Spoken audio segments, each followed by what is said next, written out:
You're listening to Cattails, the podcast of SLC Faculty Local 417, your union connection. Each episode, we bring you real stories from our members, practical tips on your rights, and the kind of information that helps us all move forward. Welcome back to Cattails. I'm your host, Julie White. Today's Spotlight on the LEC features someone who brings Prairie pragmatism, trades expertise, and a deep commitment to the labor movement to everything he does. Jay Krawchuk, steward for Local 417, joins us to talk about his journey through the electrical trade, his cross-Canada teaching career, and what keeps him showing up for his colleagues. We've also got two of your favorite segments coming up later in the episode. Is it a gripe or a grievance? Where we unpack what's grinding members' gears this week. And the 411 on the 417, your quick hit of union updates and need-to-knows. But first, we're kicking things off with something a little lighter. It's time for Jay to take on our rapid-fire questions, the fast, fun way we get to know the people behind the roles. Let's dive in. So, all right, first question, what object do you misplace the most? My glasses. The reason being is, and I'll tell you the reason is because I don't need them for every day. I need them for driving. And I've gotten to an age where I have to take them off. And so I put them down and then I go about my day and I'm like, oh, where are my glasses? Where? So I've got like 4 pair. So I usually find at least 1 pair. You keep them all in kind of the same areas, one in the car, one in the, yeah.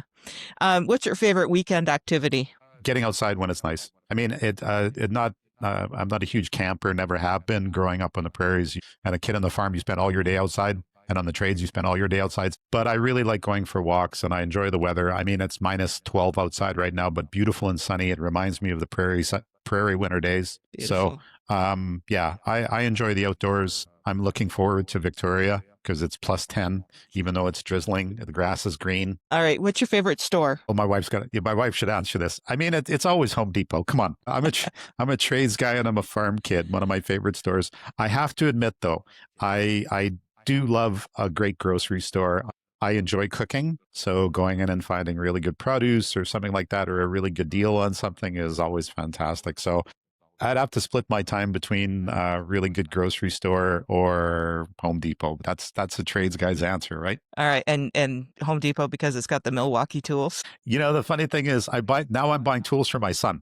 Because I've got everything I need. I don't buy any more tools. I go in there and I go, if they're a deal, and I'll find something because my son's at that point, he's 21 or 22, and he's at that point where he's kind of stocking up. So I'm like, I wonder if Dylan could use this. Yeah, he could use it. So I buy it and I ship it off. Nice. What's the silliest thing you've spent money on? The silliest thing I've spent money on. You know what? It's probably my love of old motorcycles. It's one of those things where I love fixing them more than I like riding them. It's just one of those odd things that I love tinkering. And there's, I don't have one right now because I don't have a garage here in Kingston. I'm going to buy one but I make sure I don't spend a lot of money on them and I tinker with them and I ride them a little bit and then I end up selling it and getting something else. So I think that's probably the silliest thing if I had to say that. All right. What are you currently binging on TV? What am I currently binging on TV? Oh, it's wintertime. It's cooking shows. It's that time of year where I hunker down and all I want to do is make soups and stews and crock pots and stuff. So if I'm binging anything, it's probably some cooking shows about getting some ideas. Okay. What's the last movie you saw in the theater? What was the last movie I saw in the theater? I literally cannot remember. What did we see? I saw one over... It's been that long. Yeah, it's been that long. I know we went to the theater, but I cannot remember which movie we saw. I literally can't. All right. That's okay. And final question. What's your pet peeve? Pet peeve right now, because I fly so much, because I'm back and forth with my pet peeve, and this was just something I was listening to on CBC, is people who put their jackets and their handbags in the overhead bins. I check bags. I literally come on with a little backpack. It's got a toothbrush in it. It's got my charger for my phone. It's a little backpack. I make sure I check a bag all the time. I don't care if it's an extra $25, but so twofold.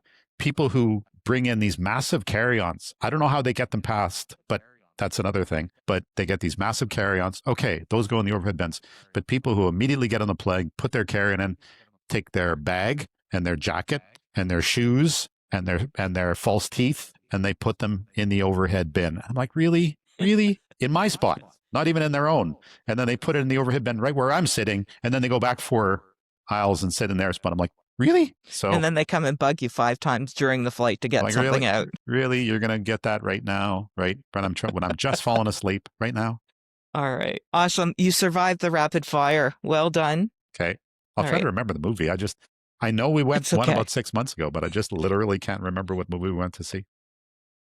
You're just saying you've been in electrical for...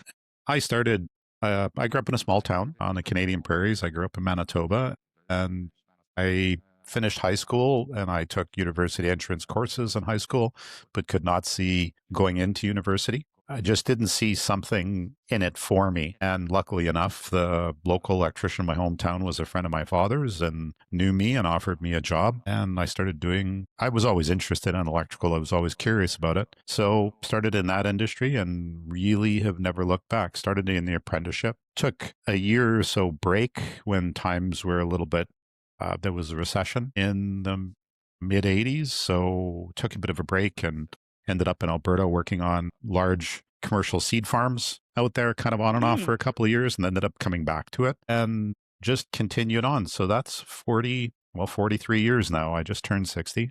So I've been involved in that. I started teaching in 2000, just through life circumstances. I happened to be in Edmonton visiting somebody, and a friend of theirs said, "Have you ever thought about teaching?" And I said, "Nope."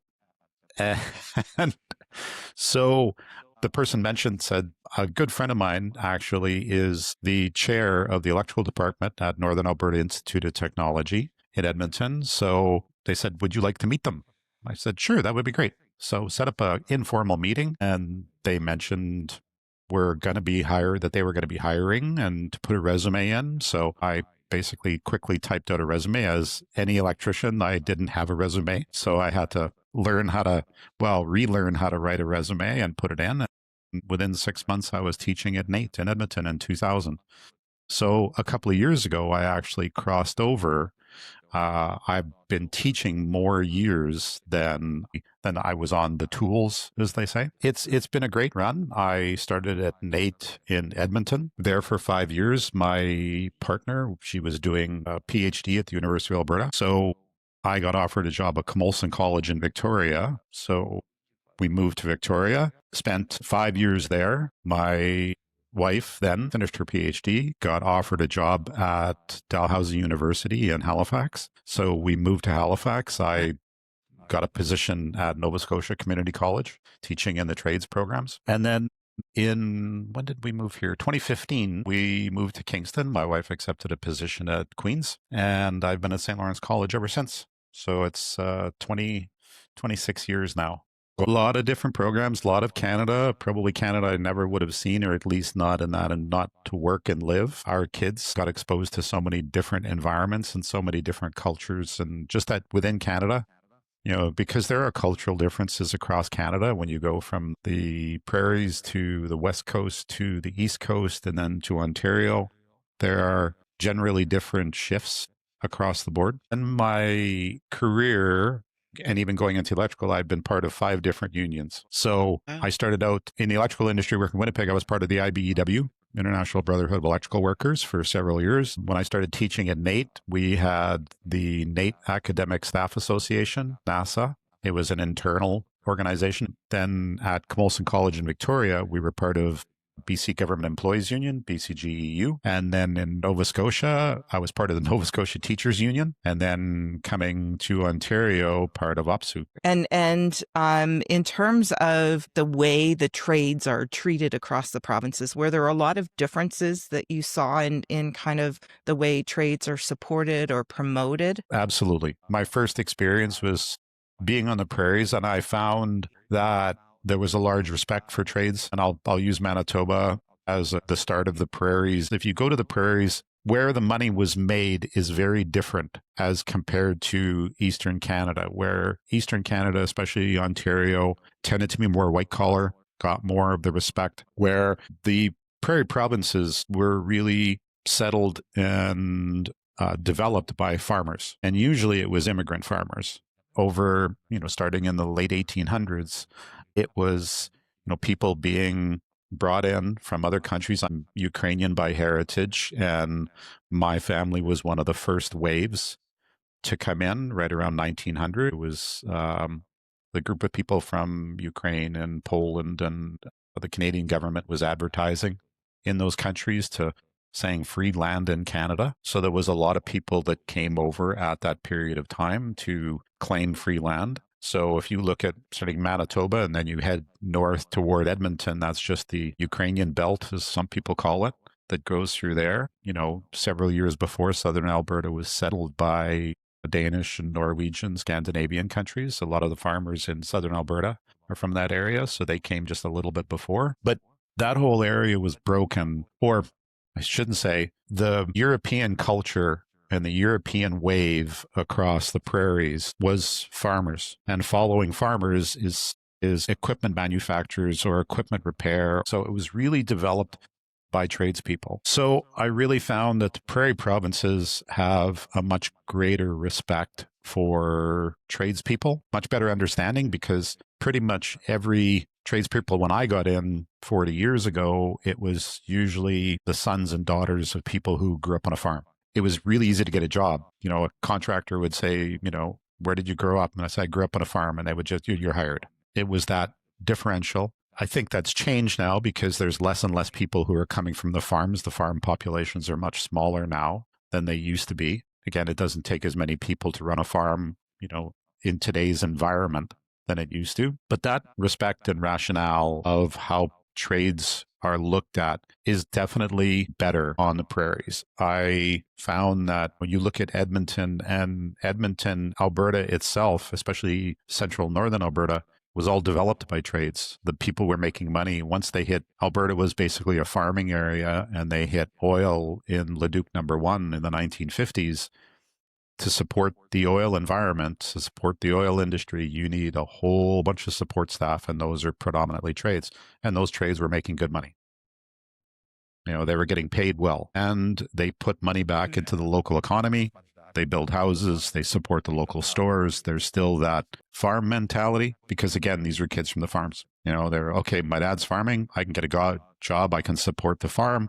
I can make great money. I can put that money back into the farm, working on oil field, and that circle stays there. The money stays in the communities. And I also found that in BC too, British Columbia too, that the trades were very much recognized. And then I moved to Nova Scotia, and I don't want to say polar opposite, but I definitely found that the recognition of the trades, I don't want to say respect because that's not the right word, but recognition of the trades was not as significant as it was out west. Again, you're dealing with provinces that are old money. The money that was being made was more from business, was from shipping, was from real estate, was all of that old, I use the word old money, but it is. And the respect for labor wasn't there because you're dealing in provinces that labor was the dock hands. The people who just did the menial labor, and they were never paid that well, and there was no support. When somebody got sick, you're done. There was that whole culture. So I found that definitely in the Maritimes, it was changing. Don't get me wrong, it was changing, but there still was that mentality that they didn't have to pay good money for people. Hence you look at how many people from Newfoundland working in Alberta, massive amount of people from Newfoundland working in Alberta because that's where they could make money. And it's the whole issue of the fisheries and things like that, but still, just a very different environment. So lots of threads between labor and the labor movement as well. If we want to use the union aspect, there wasn't a very strong labor movement in our union movement in the Maritimes. I just found that IBW did exist. I just didn't feel it had a really strong foothold yet. I'm not sure why that is. Maybe it's just because the industry wasn't that big. There was also, again, management of big companies will try to not allow unions or will resist the push of unions to be involved, or will try to find ways around that. Nova Scotia was one of the very first provinces, and Doug Ford's government tried to do this also, was tried to reclassify for the electrical industry what jobs were. So here's a good example. They said, well, if you're just drilling holes in studs and you're just pulling wire and doing that, you don't need to be an apprentice. You can have a laborer doing that. That immediately reduces the pay. And they could bring in crews from wherever to say, okay, we're gonna build this building and we're gonna run the pipe or pull the wire or stuff like. But that doesn't need to be people who are registered in the electrical industry. That can be just people we classify as labor, and we just need the electrician to hook up things in the electrical panel and put in the devices at the end. So that stuff in the middle doesn't need to be an electrician. And I know that was something that was, when Doug Ford's government first came into Ontario, that was being talked about. And there was somebody, a representative, I know there was a representative from the U.S. Labor was talking to the Ford government saying, you can do this. And then finally, what happened was the Electrical Safety Authority in Ontario said, yeah, you can do that, but we're not inspecting any buildings if it's done. So people who work in the electrical industry in buildings have to be recognized with an apprenticeship and have to be registered in Ontario. So that whole conversation kind of went quiet in that regard. So you've witnessed kind of the government coming for us in a few different ways then. Absolutely. We're seeing it in the college system now. Okay. Absolutely. And that starts to speak to kind of how the trades are viewed in Ontario by our current government. Do you want to expand on that a little bit in terms of how they're viewed in general? Well, how are the trades viewed by our government? We're still in that part. I found when I came to Ontario also that I found that there was still somewhat, not as much, but I definitely found there was still some of that attitude that I witnessed in the Maritimes. The trades were still second-class citizens, that there was still that old money, white-collar money, which, let's face it, everybody believes the center of the world is Ontario, or center of Canada is Ontario, and the center of Ontario is the GTA or Toronto area, because a lot of money was made on, white-collar banking, still is, huge amounts of money. So the support for the trades, I found here isn't as strong as out west. And I've made that statement many, many, many times over the 10 years that I've been here. So it's one of those situations where I just find that the trades aren't as well respected here. I think that maybe is changing. I know in a lot of locations, not so much in Kingston, because the amount of apprentices that we have here, it tends to be a little bit smaller. We have a lot of people who are coming to school here. They're driving from an hour away. We have a big catchment area. So I know our IBEW, International Brotherhood of Electrical Workers here in Kingston, has a solid office, but it's not a large office if you compared it to, say, Hamilton or some of the locations in Toronto or, say, Windsor, which has a large union membership because of the type of work that's being done there. A lot of it's maintenance and larger construction. So I know they have in some locations have a very strong foothold, and they're well respected here. And I find that it's getting better. I would say that in my 10 years here, I find the recognition for the trades. And really, it's because of the recognition of what's been happening, that the trades are people who live in their hometowns. They keep their money in their own locations. They try to support local economies. They shop at the local stores. They buy vehicles at the local, GM, Ford, Toyota dealerships. And those are the people who are making good money and are staying in. They'll live in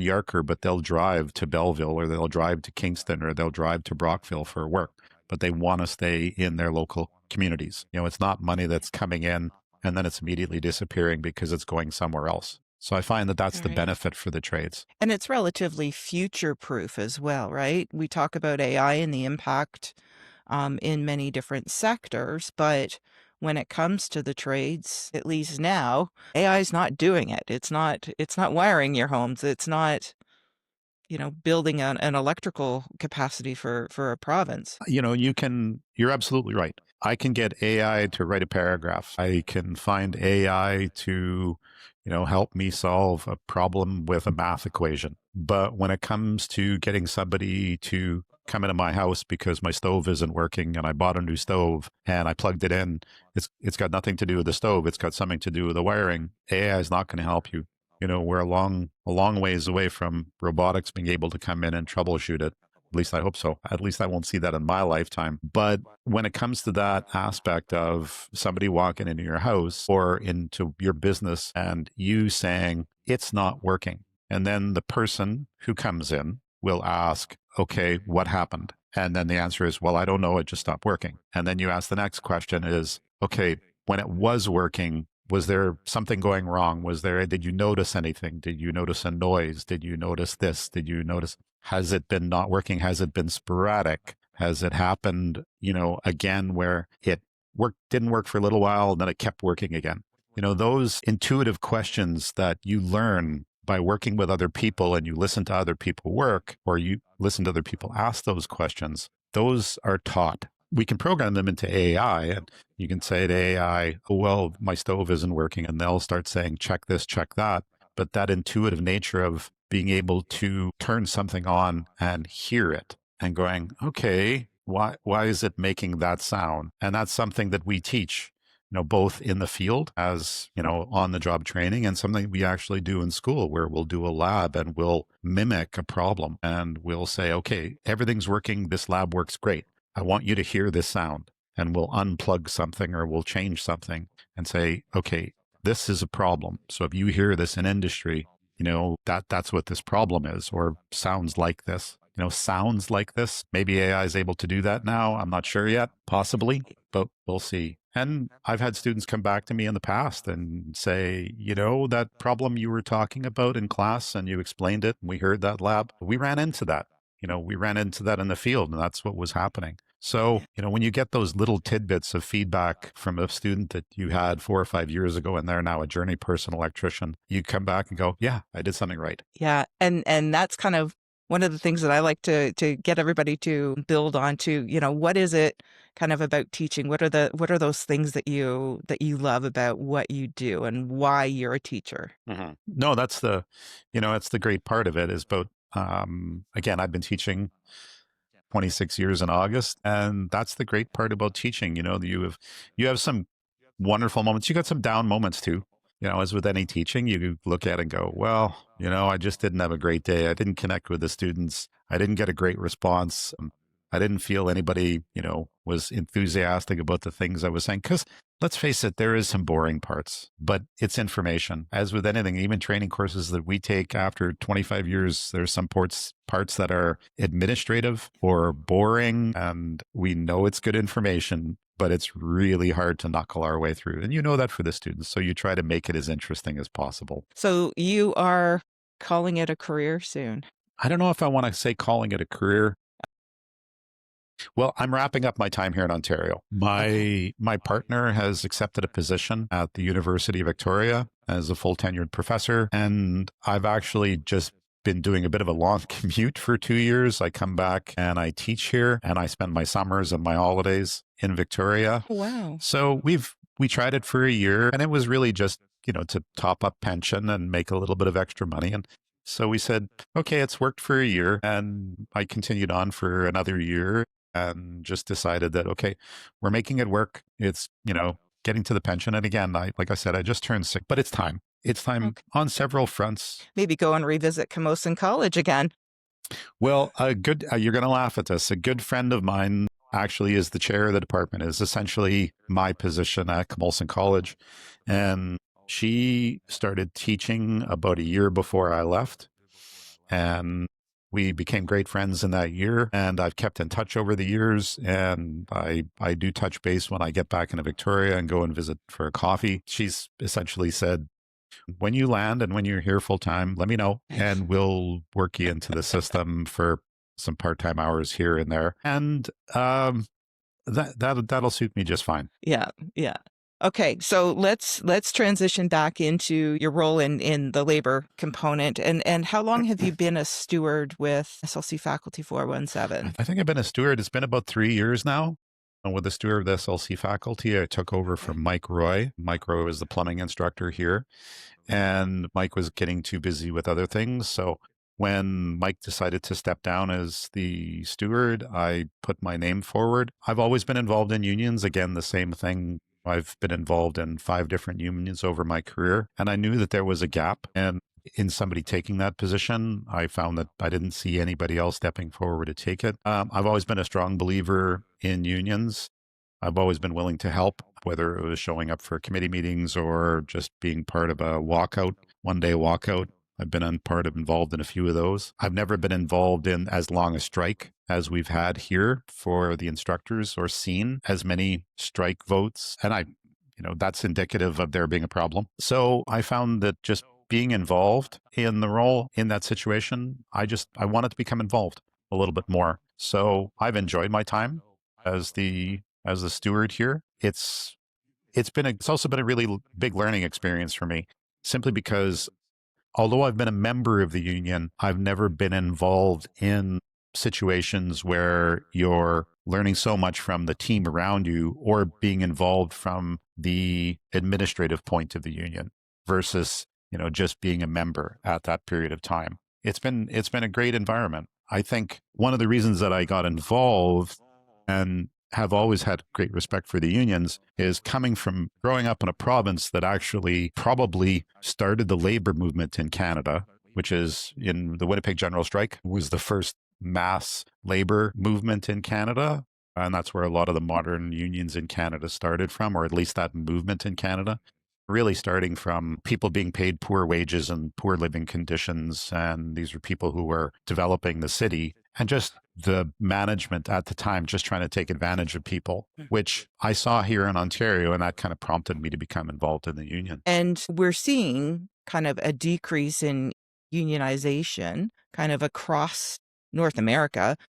Canada's a little bit slower than the US, but in terms of the time for labor movements and things, how important is it for us to kind of stand up and to be part of this, to protect what we fought for? I'm going to go back to when I first got here to Ontario, and I was actually employed full-time for all of 6 weeks, and then I was on strike for 5. So for me, I started asking questions, and what was very unique about that period of time was the rationale for the strike, and just, again, being here in Ontario and starting to understand the structure of how the colleges operate here in Ontario. And I found it quite concerning in the amount of part-time and partial load staff that the colleges generally in Ontario run at, because that was completely new to me. And this is something that I was mentioning during our strike time. Every other college that I've ever been at, including the ones that I took my training at in Manitoba, everybody's full-time. There is a contingent of part-time people, but those positions are only there if they can't, let's say somebody does go on sick leave and they literally can't staff it internally, that they would say, hey, we just can't. Somebody's off for a period of time. Can we find somebody who's part-time? And you would have generally retired people who would say, yeah, I'll come in and teach for a week or 2 weeks and teach us. But I have never in my entire career until I got to Ontario found that everybody was running on a skeleton crew of, you would have one person or 2 people in the department, and then you would have 8 part-time instructors that they were just running it as that was, just with this incredible skeleton crew. I understand the management's point. Well, we're saving money. We're not paying this and paying that, but it doesn't work. There's the staff that are there full time. I know in any one of them, they're run off their feet because they're the ones who are, I know as a coordinator, saying, oh, I'm trying to get a hold of this instructor. I'm trying to get a hold of that instructor. Well, they're not here because although we have wonderful part-time and partial load people, they usually have another job. So they come in and they teach, and then they have to go back to their other job or, their other life if they're retired. And those people, because of the pay scale, they're essentially being paid for their time in front. And that's the way they run it. If you're teaching 12 hours, I know they say, well, you're getting paid X amount of dollars, so it offsets. Even if there is a little bit of money there, however, the management says that it's for development time. It's only for their course. There's no buy-in for the rest of the program. Where is our program going to be in 2 years? Who's going to develop that? Who's going to build that? That's not the part-time people, because that's not on their mandate. They may not get a contract again, next semester, or they may get a contract for a completely different course. So for them to, buy into something that where our program is for 2 years from now. And I mean, I saw that when I got here. I said, we use a lot of equipment. And I said, okay, well, what are we, we're training the people on stuff that was current 20 years ago. When are we going to update our equipment to train people on stuff that's going to be current 20 years from now? And you're not going to ask a part-time or partial load instructor to do that. We just can't. So, that's where the union comes in, is by defending jobs, and I found that if there is supposed to be a full-time job in that position, that the college is hiring, they have sessional people and part-time and partial load people, and the union monitoring, saying, okay, you're going over on your limit. You need to have a full-time person in that position. So that's the importance of where we are right now, is, holding the colleges to a specific standard, say, or at least the rules that they agreed to, which I find is, some of the things that is just not happening nowadays. Yeah. So it's protecting, it's the collective really being able to protect those rights that we have. And protecting the people who are working. And in today's environment, and I do mean today, because we all know what's going on with the colleges, with, their loss of money or their loss of their revenue stream, of trying to save pennies here and there, and trying to push the edge of the envelope with rules. Yeah. About what they're saying. And we're seeing that across the board, and, and not hiring on full-time people. I'll be honest with you, that's also prompted my, I might have considered staying for another year or so. Our system is working, but the last year and a half has not been fun. I think a lot of people are feeling that also, that I just don't find that what's been happening the last year and a half with the change of environment in the college and the lost revenue stream and the closing of programs and the laying off of instructors, I don't find it a positive experience anymore. I found over, my 25 years of teaching, that when people come back at the end of their summer and come back for work, everybody's recharged. Everybody comes into the hallway and you see people you haven't seen all summer, and you go, hey, how you doing? How you been? How are things? Yeah, really positive to be back. Everything's really good. There's that energy there at the beginning of the year that you get away from the summer and you recharge. This fall, it was the same statements, except it was how you would say them at a funeral. Hey, how you doing? Are you okay? Things all right? Are you doing okay? It was just a phase shift of the exact same statement, or the same questions. You're worried about their mental health. You're worried about their financial health, their program closing up. Are they going to, what are they going to do? Because when you come to a college, you come to a career. You anticipate, you leave industry to come to a college, and you come with an expectation that that's how you're going to do your last 15 or 20 years. And then you're going to retire. You're going to give back to the training that you received in a period of time. And then it doesn't happen, and you've left that industry that you love to come back to it. So yeah, I found that a very different this fall. And that's kind of one of the other things I talked to my wife and I said, you know what, I'm done. It's just, they're not hiring on people who are retiring in the electrical program. And that's part of the challenge that we have kind of as a collective, because we're losing great people like you who are choosing, you know what, I'm too tired to fight this anymore. And we really need folks to kind of step up and fill your shoes and take on this fight, because it's not going to get better without us. And I know the college isn't going to replace me. Yeah. I've said that to my associate dean, who I have a great working relationship with my associate deans. I won't say anything bad. They respect my knowledge, and I respect their knowledge and their help. So I've always had a good working relationship with the associate deans that I have. But I've already made mention. I said, guys, that the college is not going to replace me. They won't replace me with a full-time position. In the electrical department, a couple of years ago, we had 2 retirements of full-time people. They did not replace them. We've been running with less than a skeleton crew, 1 femur of the skeleton crew in our electrical department, with 1 full-time instructor. The rest has been part-time, and we've been scrambling to try and, to fill that. Who's teaching on Monday? I don't know. I'll find them on Saturday. And even the associate deans know that we're scrambling, but they keep requesting for a position, and they're not hiring anybody. So who they'll get to be the coordinator for the 2 programs, I don't know. They'll probably try shunt it off to other people. They won't replace my full-time position. I know that. I mean, maybe they will, but if I would lay odds, it would probably be not. Yeah. And who's going to be the voice to say, okay, we need this new equipment in order to train the grads for the future? I don't know. We do have a contingent of newer instructors who have come in that in the past several years, well, hired on around the same time that in the wind turbine technician. But I also know that across the electrical cohort, and I'll use the common first year as an example, we have the common first year now has the wind turbine technician, energy systems, instrumentation, and electrical technician. I know of 8 instructors, full-time instructors in that department. 4 of them are going to be retiring within the next 3 years. I'm leaving this year. There's another instructor leaving next summer, and 2 other instructors, or 1 instructor leaving the summer after that, and probably 2 that summer after that. And also the full-time person in the electrical trades will be retiring within 3 years. And we can't afford to lose our electrical programs. Well, they won't. You know, it's in high demand, both in the technician program. We're now the biggest program, as I said earlier, the electrical program, the technician is now the biggest program with the downsizing of the business program. The electrical program is now the biggest one at the college. So there's all kinds of advertising and going into our program finally. So there's a lot of interest to come in and take it, but who's going to be updating that and who's going to be teaching that? I don't know. Yeah.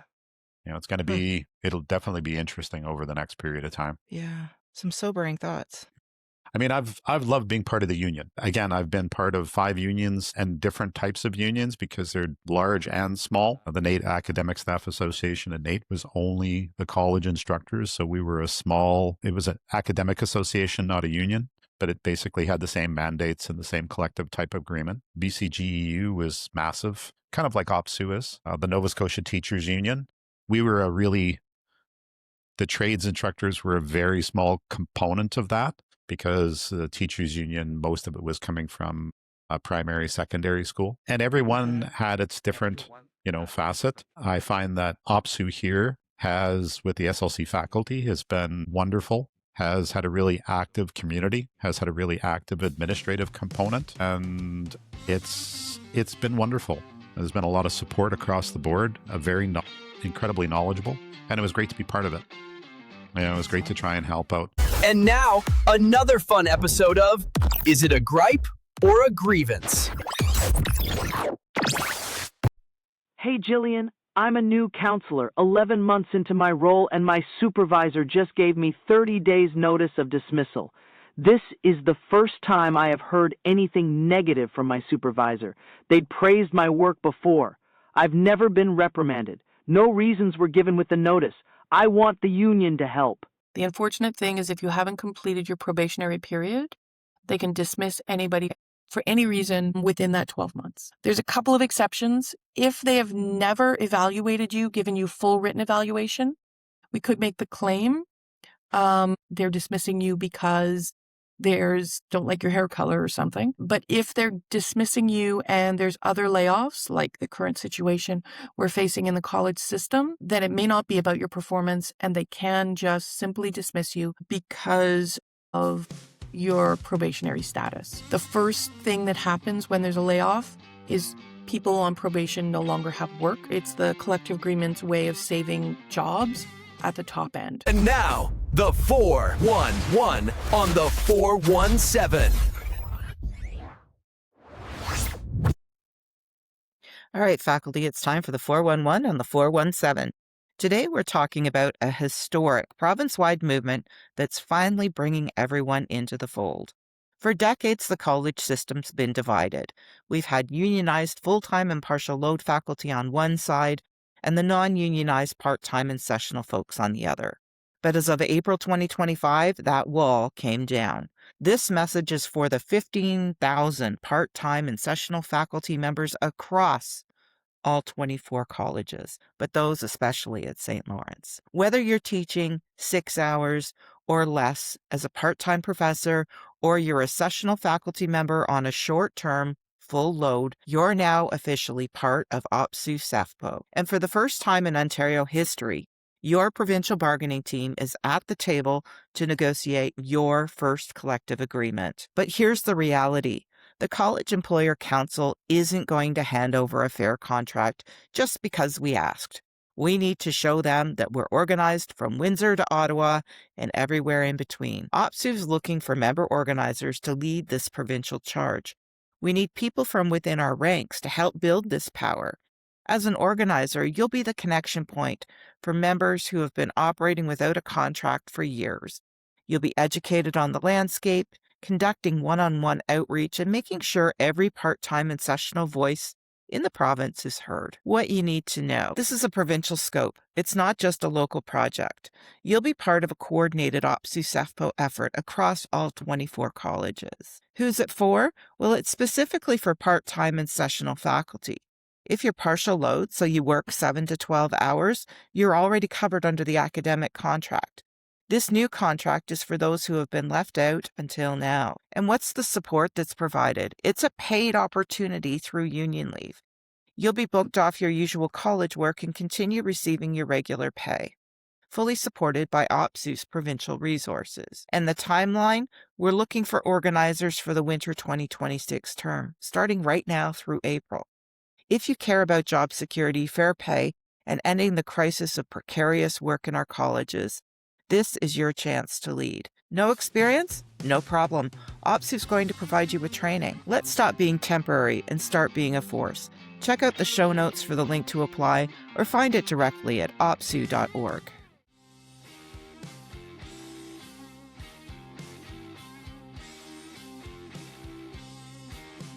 You've been listening to CAAT Tales, stories that matter to faculty and beyond.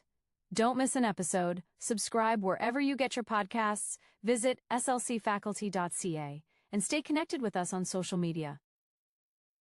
The views and opinions expressed in this podcast are those of the speakers and guests and do not necessarily reflect the official policies, positions, or statements of OPSEU-CEFPO, St. Lawrence College, or any affiliated organizations. This podcast is provided for informational and educational purposes only. While every effort is made to ensure accuracy, SLC Faculty Local 417 makes no representations or warranties of any kind, express or implied, about the completeness, reliability, or suitability of the information shared. Any reliance placed on such information is strictly at the listener's own risk. Music and sound effects used in this podcast are licensed or royalty-free. We respect copyright law and encourage our listeners to do the same.